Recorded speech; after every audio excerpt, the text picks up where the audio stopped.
3.2 exercise का जो पहला क्वेश्चन है वो हमें क्या बोल रहा है कि निम्न समस्याओं में रेखिक समीकरणों के युग्म बनाइए और उनके ग्राफीय विधि से हल ज्ञात कीजिए। ठीक है, तो जो पहली समस्या है वो ये है, कक्षा 10 के 10 विद्यार्थियों ने एक गणित की पहेली प्रतियोगिता में भाग लिया। यदि लड़कियों की संख्या लड़कों की संख्या से 4 अधिक हो तो प्रतियोगिता में भाग लिए लड़कों और लड़कियों की संख्या ज्ञात कीजिए। चलो सबसे पहले हम मान लेते हैं, माना कि लड़कों की संख्या, माना कि लड़कों की संख्या, लड़कों की जो संख्या है वो अक्स एवं लड़कियों की संख्या, लड़कियों की संख्या, लड़कियों की संख्या हम क्या मानेंगे, y मानेंगे। तब प्रश्नानुसार, प्रश्न जो है उसके अनुसार हमें क्या मिल जाता है, x प्लस वाई बराबर 10 समीकरण नंबर 1, क्योंकि क्वेश्चन खुद बोल रहा है कि स्टूडेंट कितने हैं अपने पास, टोटल 10 है। ठीक है, अब आप ध्यान दीजिएगा इसकी दूसरी कंडीशन के हिसाब से। ठीक है, तो दूसरी कंडीशन हमें बोल रही है कि लड़कों की जो संख्या है वो 4 अधिक है लड़कियों की संख्या से। ठीक है ना, सॉरी, लड़कियों की जो संख्या है लड़कों की संख्या से 4 अधिक है। कितनी, 4 अधिक। किसकी संख्या ज्यादा है, लड़कियों की। किससे, लड़कों से। ठीक है, तो अब ध्यान दीजिए लड़कियों की संख्या जो है वो लड़कों की संख्या से 4 ज्यादा है। दूसरी शर्त के अनुसार, दूसरी शर्त के अनुसार, दूसरी शर्त जो है हमें क्या बोल रही है कि जो लड़कियों की संख्या है वो लड़कों की संख्या से 4 ज्यादा है। ठीक है, लड़कों की संख्या से 4 ज्यादा है, तो हम क्या करेंगे, लड़कियों की जो संख्या होगी, सॉरी ये उल्टा हो गया, लड़कियों की जो संख्या होगी उसमें से हम 4 माइनस कर देंगे तो क्या आ जाएंगे, लड़के आ जाएंगे, क्योंकि ये 4 ज्यादा है और इसमें से हम 4 माइनस कर देंगे लड़कियों की संख्या में से, तो हमारे पास क्या आ जाएगी, लड़कों की संख्या। और हमारे पास जो समीकरण है वो कुछ इस प्रकार बन जाएगा, x माइनस वाई बराबर -4 समीकरण नंबर 2 हो जाएगा अपने पास। कैसे हो जाएगा, देखो y को इधर भेज दिया, माइनस का हो गया, -4 इधर रह जाएगा। ठीक है, तो x माइनस वाई बराबर -4 हो जाएगा। अब हम इसको ग्राफीय रूप से करते हैं, तो सबसे पहले हम समीकरण 1 के लिए, समीकरण 1 के लिए हम क्या बनाएंगे, सारणी बनाएंगे। ठीक है, तो देख लीजिएगा आप बड़े प्यार से, बहुत ही अच्छे तरीके से आपको समझाया जा रहा है, ध्यान दीजिएगा बात में। ठीक है, समीकरण 1 में आप रखिए x बराबर 5, x बराबर 5 रखने पर, x बराबर 5 रखने पर, x मतलब 5 प्लस y बराबर 10।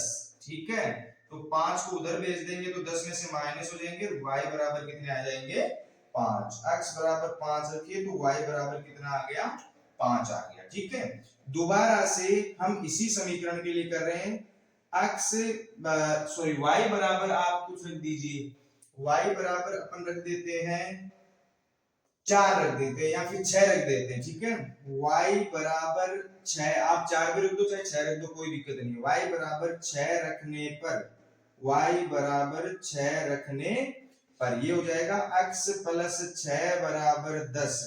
ठीक है, और अपने पास आ जाएगा x बराबर 4, 6 इधर जाएंगे तो माइनस हो जाएंगे, मतलब y बराबर 6 रखे तो x बराबर कितने आ गए, 4 आ गए। ये समीकरण 1 यहीं पे हमारा खत्म हो जाता है।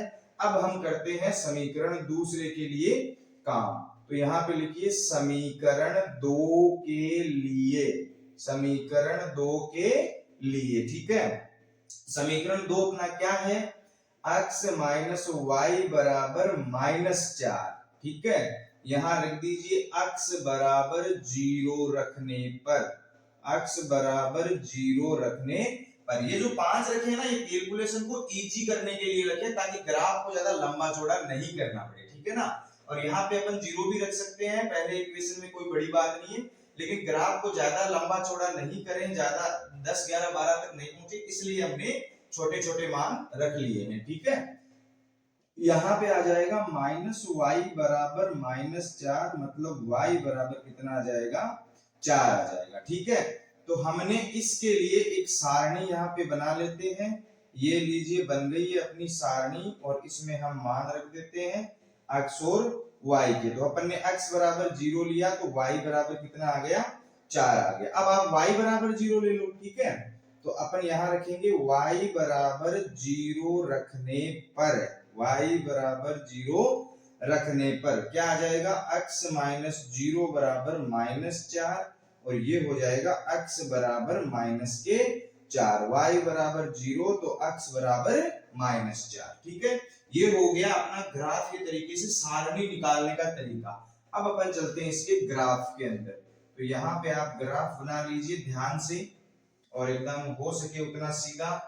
ठीक है, स्केल की यूज करना है आपको, आपको सिर्फ नोटबुक में ध्यान देना है, अच्छे से बनाना है। 1 2 3 4 5 6 और 7, ये हो जाएगा x, ये हो जाएगा अपना x डेश, ये हो जाएगा y, और ये हो जाएगा अपना y डेश। ठीक है, यहाँ पे भी 1 2 3 4 5 6 7 और 8। ठीक है, -1 -2 -3 -4 -5 और -6, और y का जो माइनस रूप है -1 -2 -3 -4 -5 और -6। ठीक है, ये हो गया अपना ग्राफ। अब रख दीजिए इसके जो भी पॉइंट है वो 5,5, x बराबर 5 और y बराबर 5, कुल मिला के ये जो पॉइंट है वो यहाँ आएगा। ठीक है, देखो यहां से आप इसमें ऐसे लाइन करके यहाँ ये जो पॉइंट है वो अंकित कर दीजिए। ठीक है, अब दूसरा है 4,6, x बराबर 4 और y बराबर 6, ये लीजिए जी अपना पॉइंट जो है दूसरा यहाँ आ जाएगा। ठीक है, अब ये जो लाइन है वो बन रही है यहाँ पे कुछ इस प्रकार से। ठीक है, इस लाइन को आप एकदम सीधा बनाइएगा। अब दूसरा जो पॉइंट है वो आया 0,4, यानी x अक्ष पे 0 और y पे 4, ये जो पॉइंट है वो। ठीक है, -4,0, ये रहा -4 और 0 यहीं पे रहेगा। ठीक है, तो ये हो गई अपनी दूसरी लाइन। अब ये जाके कहां काट रहे हैं इस चीज को आप ध्यान से देखिएगा, 3,7 के ऊपर। देखो ध्यान से, ये एग्जैक्टली 3,7 पे ही काट रही है।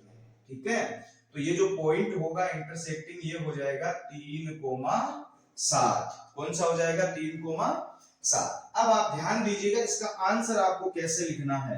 ठीक है, प्रतिच्छेदन बिंदु, प्रतिच्छेदन बिंदु कौन सा है, प्रतिच्छेदन बिंदु कौन सा है अपना, 3,7 है। अतः x, y के अकॉर्डिंग x बराबर क्या आ जाएगा, मतलब हमने क्या माना था, लड़कों की संख्या। तो लड़कों की संख्या बराबर कितनी है, 3, और लड़कियों की हो जाएगी y बराबर, तो लड़कियों की जो संख्या है वो अपनी क्या हो जाएगी, 7। कितनी हो जाएगी, 7 हो जाएगी। तो मुझे उम्मीद है कि ये पहले क्वेश्चन का पहला पार्ट आपको बड़े प्यार से समझ में आ गया है। तो हमारा जो फर्स्ट क्वेश्चन है उसका सेकंड पार्ट हम पढ़ने जा रहे हैं, वो ये है कि 5 पेंसिल तथा 7 कलमों का कुल मूल्य 50 रुपए है, जबकि 7 पेंसिल तथा 5 कलमों का कुल मूल्य 46 रुपए। एक पेंसिल का मूल्य तथा एक कलम का मूल्य ज्ञात कीजिए। चलो ज्ञात करते हैं। सबसे पहले यहाँ पे लिखिए आप, माना कि जब तक आप मैथ पढ़ रहे हो तब तक माना कि आपके पीछे पड़ा रहेगा, आपको मानना पड़ेगा, ये आपकी मजबूरी है। ठीक है ना, माना कि एक पेंसिल का मूल्य हम मान के चलते हैं कि रुपए जो है वो है x, एवं एक कलम का मूल्य जो है वो है रुपए y। तब पर्सन जो है वो हमें क्या बोल रहा है। अब ध्यान देने योग्य बात अब है, जो इक्वेशन बनते हैं, समीकरण जो बनते हैं रेखिक, वो किस प्रकार बनाने हैं आपको। हमने एक पेंसिल की जो रेट है वो हमने मानी है अक्ष रुपए। कितनी मानी है? अक्ष।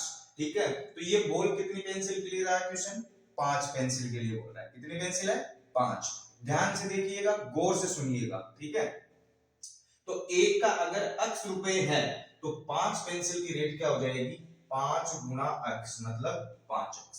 ठीक है, दोबारा से 7 कलमों का एक कलम की रेट क्या हमने मानी है? y रुपए। तो 7 कलमों की रेट क्या हो जाएगी? 7 गुना y मतलब 7y। ठीक है, अब ध्यान देने योग्य बात है कि 5 पेंसिल तथा 7 कलमों का कुल मूल्य कुल करते ही यहाँ पे आ जाएगा जोड़। ठीक है, इन दोनों को जोड़ना है। 5 पेंसिल 7 पेन। ठीक है, बराबर कितने रुपए लग रहे हैं टोटल? 50 रुपए। इक्वेशन नंबर फर्स्ट, समीकरण जो है वो हमारे पास एक आ गया। ठीक है, दोबारा से दूसरी शर्त के अनुसार, यहाँ पे बड़े प्यार से लिख दीजिए, दूसरी शर्त के अनुसार, दूसरी जो हमारी शर्त होगी उसके अनुसार 7 पेंसिल मतलब 7 अक्ष प्लस 5 पेन 5y बराबर कितने रुपए हैं? 46। समीकरण नंबर 2। अब आप ध्यान दीजिए, जो ग्राफ है उसके लिए आपको सारणी बनानी है। सारणी बनाने के लिए एक चीज का आप ध्यान रखिएगा हमेशा कि आपको अक्ष और y के ऐसे मान लेने हैं ताकि कैलकुलेशन जो हो आपकी, आप जो कैलकुलेशन करते हो सारणी बनाने के लिए, वो एकदम इजी से इजी रहे।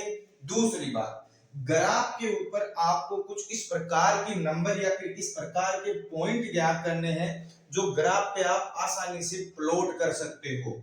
जैसे ग्राफ की जो लाइन होती है मुश्किल से 8-10 तक जाती है, तो पैमाना आप 1 यूनिट रखो। एक बड़ा खाना बराबर 1 यूनिट। ठीक है, अगर यूनिट रुपए में बात कर रहा हो तो रुपए, सेंटीमीटर में बात कर रहा हो सेंटीमीटर, मीटर में बात कर रहा हो तो मीटर, किलोमीटर में कर रहा हो तो किलोमीटर, जो भी यूनिट क्वेश्चन में दी जाती है। यहाँ पैसों की बात कर रहे हैं तो वहां पैसे हो जाएंगे। ठीक है, ग्राफ के अंदर। अब आप एक चीज ध्यान से देखिएगा, जो मैंने अभी तक आपके सामने बोला है उसको मैं समझा रहा हूं, यहाँ पे ध्यान देने योग्य बात है। तो यहाँ पे आप सबसे पहले समीकरण 1 के लिए, समीकरण 1 के लिए यहाँ पे आप बना लीजिए सारणी। ठीक है, तो ये रही अपनी सारणी और समीकरण 1 के लिए हम यहाँ पे x और y के मान निकालेंगे। ठीक है, x और y के। अब आप समीकरण 1 में कुछ ऐसी चीजें ढूंढिए, ऐसे मान आपको रखने x और y के, ताकि कैलकुलेशन बहुत इजी हो, पॉइंट में कोई भी संख्या नहीं आए, पॉइंट में कोई, क्योंकि कैलकुलेशन इजी रहेगी, आपको क्वेश्चन करने में आसानी रहेगी, प्लॉट करने में आसानी रहेगी, ग्राफ बनाने में आसानी रहेगी।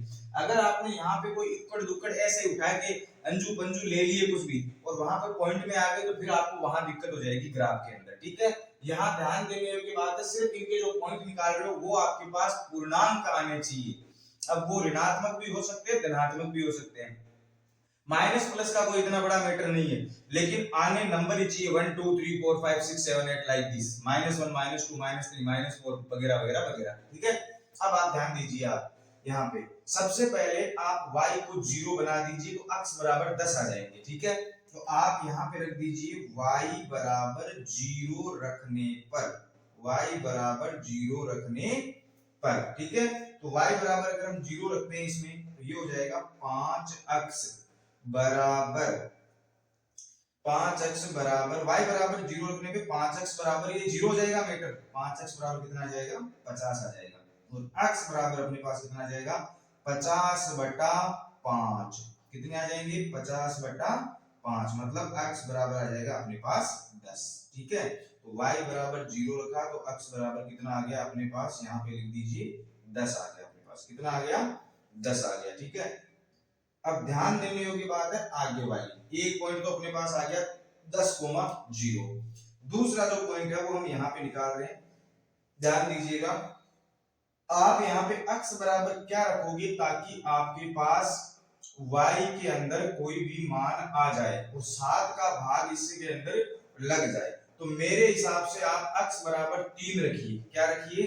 x बराबर 3 रखने पर, अब आप देखना कि हमने 3 ही क्यों रखे, ठीक है ना, ये कैलकुलेशन को इजी करने के लिए हमने 3 रखे हैं। तो ये मीटर हो जाएगा 5 गुणा 3 प्लस 7 वाई बराबर 50। ठीक है, ये हो गया 15 प्लस 7 वाई बराबर 50। 15 उधर जाएंगे तो माइनस के हो जाएंगे और 7 वाई बराबर अपने पास आ जाएंगे। 50 में से 15 गए कितने, 35। और 7 वाई बराबर अगर 35 है तो सीधा सीधा y बराबर 35 बटा 7 हो जाएंगे और y बराबर 7 पंजो 35, मतलब कितने आ जाएंगे अपने पास, 5 आ जाएंगे। अब देखो कितने आसान चीज है, x बराबर अपने 3 रखे, y बराबर अपने पास कितने आ गए, 5। सारे के सारे पूर्णांक है, ग्राफ के ऊपर प्लॉट करने में कोई भी प्रॉब्लम नहीं आएगी। अब इसको आप यहीं पे क्लोज कर दीजिए, इसकी सारणी इसकी तरफ बनानी है और यहाँ पे आप ले लीजिए समीकरण 2 के लिए, समीकरण 2 के लिए। ठीक है, समीकरण 2 के लिए अपन जा रहे हैं। समीकरण 2 है अपना 7x प्लस 5y बराबर 46। ठीक है, अब 46 को आपको यहां से कट करके इसको लेना है, तो आप सबसे पहले यहाँ पे देखो ध्यान से 5 ले लीजिए, y बराबर कितने ले लीजिए, 5, क्योंकि 5 चौड़ी 25, 25 हो जाएंगे। 25 को 46 में से माइनस करेंगे कितने बचेंगे, 21, जिसमें 7 का भाग आराम से चला जाएगा। ठीक है, तो आप यहाँ लिखिए y बराबर 5 लेने पर, y बराबर 5 लेने पर। ठीक है, तो यहाँ पे मेटर हो जाएगा कुछ इस प्रकार का कि 7x प्लस 5 चूड़ी 25 बराबर 46। ठीक है, 7x बराबर 25, 46 में से माइनस करेंगे 21 और x बराबर आ जाएगा अपना कितना, 3। ठीक है, अब इसकी सारणी यहाँ पे बना लीजिए। सारणी कुछ इस प्रकार बनेगी, x और y के मान, हमने x बराबर कितना लिया, y बराबर 5, तो x बराबर कितना आ गया, 3। अब दोबारा से आप x बराबर कितना लेंगे ताकि आपके पास y बराबर कुछ अच्छी चीज आ जाए। ठीक है, अच्छी मतलब पूर्णांक आ जाएगा। तो x बराबर आप 1 लेके देखिए, तो 7, इसमें से 7 माइनस करेंगे 39, जिसमें 5 का भाग नहीं जा रहा है। 2 ले लीजिए, इसमें से 14 माइनस करेंगे 32, जिसमें 5 का भाग नहीं जा रहा है। 3 लेके देख लीजिए 21, इसमें से निकालेंगे 21 तो कितने बचेंगे, अब 3 तो लेना ही क्या है, x बराबर 3 लेंगे तो y बराबर 5 आ जाएगा, जो कि आया हुआ है ऑलरेडी। ठीक है, अब 4 लेके ट्राई कीजिए, 7 चौक 28, 28 इसमें से माइनस करिए फिर भी नहीं आ रहा है। 7 पंजो 35 करिए फिर भी नहीं आ रहा है। 7 छह 42 फिर भी नहीं आ रहा। 7 7 49 फिर भी नहीं आ। अब आप एक काम करो छोटा सा, ठीक है, अब ध्यान देने योग्य बात ये है कि इसको आप माइनस में भी ले सकते हो, यहाँ पे माइनस में लेके इसमें कुछ प्लस भी कर सकते हो। ठीक है, तो अपन यहाँ पे ऐसा क्या ले ताकि हमारे पास जो 46 में से माइनस होने के बाद 5 का भाग लगने लायक चीज रह जाए। तो 7 में माइनस 1 लीजिए, प्लस 7 हो जाएंगे और 7 प्लस करेंगे तो ये हो जाएगा 53, जिसमें भी भाग नहीं जा रहा है। 7 दूनी 14, 14 इसमें ऐड करेंगे तो हो जाएगा 60, जिसमें 5 का भाग आराम से चला जाएगा। ठीक है ना, अब ध्यान देने की बात ये है कि यहाँ पे आप लीजिए 2 और वो भी किसके लीजिए, माइनस के लीजिए। ठीक है, तो माइनस के 2 ले लेते हैं, x बराबर माइनस 2 ले लेते हैं। यहाँ पे लिखिए x बराबर -2 रखने पर।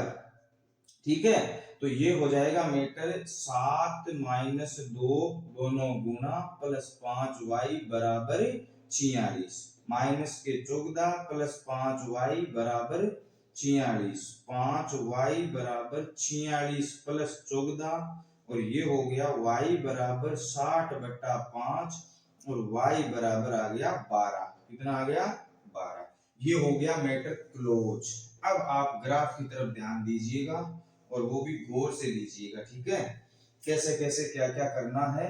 यहाँ पे अपन ने बना लिया ग्राफ, ये हो गया अपना y डेश, ये हो गया अपना y, ये हो गया अपना अक्ष और ये हो गया अपना अक्ष डेश।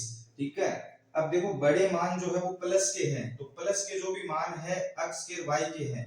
ठीक है, तो उनको आपको लाइंस को बड़ी रख लेनी है। आप एक साइड भी ग्राफ को कर सकते हो, जरूरी नहीं कि ग्राफ को आप बीचों बीच ही रखो। ठीक है, यहाँ पे देखिए 1 2 3 4 5 6 7 8 9 10 11 12 13, जितना आप लिख पाओ उतना आप लिख लो। ठीक है, यहाँ पे 1 2 3 4 5 6 7 8 9 10 11 और 12, हमने जो भी अपने पास मान थे वो लिख लिए हैं। -1 -2 -3 -4 -5, माइनस में इतने बड़े मान है ही नहीं, तो आपके पास जितने हैं आप उतने ही लिख लो, कोई आपको ज्यादा लिखने की जरूरत नहीं, नंबर उतने ही मिलने जितने का क्वेश्चन है। ये तो है नहीं 3 नंबर का क्वेश्चन आपको 5 नंबर मिल जाएंगे, ऐसा होने वाला नहीं है, ठीक है ना। आप ध्यान रखो इस चीज का। अब जो पहला पॉइंट है, देखो ध्यान से, इसके दो पॉइंट निकल के आए, 10,0, दूसरा है 3,5। तो 10,0 को प्लॉट कीजिए, ये रहा अक्ष अक्ष पे 10 और अक्ष अक्ष के ऊपर y हमेशा 0 होता है, मतलब 10,0 पॉइंट वही होगा। दूसरा है 3,5, मतलब अक्ष अक्ष के ऊपर 3 और y के ऊपर 5, तो कुल मिला के ये पॉइंट है। अब ये जो लाइन है, ये आप सीधी सीधी इन दोनों को पॉइंट को क्रॉस करते करते बना लीजिए। मेरी क्या आदत है, थोड़ी मेरी सीधी लाइन बनती है हमेशा, आपको मैंने 1000 बार बोल दी है, क्योंकि मेरे को एक्सपीरियंस बहुत है। तो आप कोशिश मत करना ऐसी लाइन बनाने की, आप स्केल से बना लेना, ठीक है। अब दोबारा से आप पॉइंट देखिए, इसमें आ रहा 3,5, 3,5 मतलब यही पॉइंट है, ठीक है। दूसरा आ रहा -2,12, -2, अक्ष अक्ष के ऊपर -2 ये रहे और y के ऊपर 12, तो y के ऊपर 12 कहाँ है, ये रहे, ये कुछ 12 है, यहाँ पे मान के चलिए आप इसको, ठीक है। तो ये पॉइंट आ गए दोनों, अब आप इनको आप मिला दीजिए, तो ये देखो इस पॉइंट को क्रॉस करके लाइन निकलेगी, तो इनका जो इंटरसेक्टिंग पॉइंट आएगा वो हमारे पास क्या आ जाएगा, 3,5 आ जाएगा, अक्ष कोमा वाई। ये हमेशा अक्ष कोमा वाई के रूप का होता है, वाई कोमा अक्ष कभी नहीं होता, यानी इनके अंदर जो पहला मान है वो अक्ष का है और दूसरा जो मान है वो वाई का है। तो मुझे उम्मीद है कि ये चीज देख के आप समझ गए होंगे कि जो एक पेंसिल की रेट और एक जो पेन की रेट है वो क्या आने वाली है, ठीक है। अब आप ध्यान से देखिएगा, x बराबर हमारे पास 3 है, y बराबर हमारे पास 5 है। x हमने क्या माना था, एक पेंसिल का मूल्य कितना आया है, 3 रुपए। कलम हमने कितनी मानी थी, y, तो y बराबर यहाँ पे कितने हैं, 5 है। तो यहाँ पे लिख दीजिए बड़े प्यार से, इसको थोड़ा छोटा कर लीजिए y डेश को, और यहाँ लिख दीजिए ग्राफ के द्वारा हमें ज्ञात होता है कि एक पेंसिल की कीमत बराबर 3 रुपए है, एवं एक पेन की या फिर कलम की कीमत जो है वो कितनी है, 5 रुपए है। बहुत ही शानदार और बहुत ही अच्छा क्वेश्चन है, वीडियो पॉज करके नोट कर लीजिएगा, आपको समझ में आने की फुल गारंटी है। आप ध्यान से देखिएगा, बिल्कुल आपको समझ में आएगा, ठीक है। अपन चलते हैं इसके नेक्स्ट क्वेश्चन की तरफ।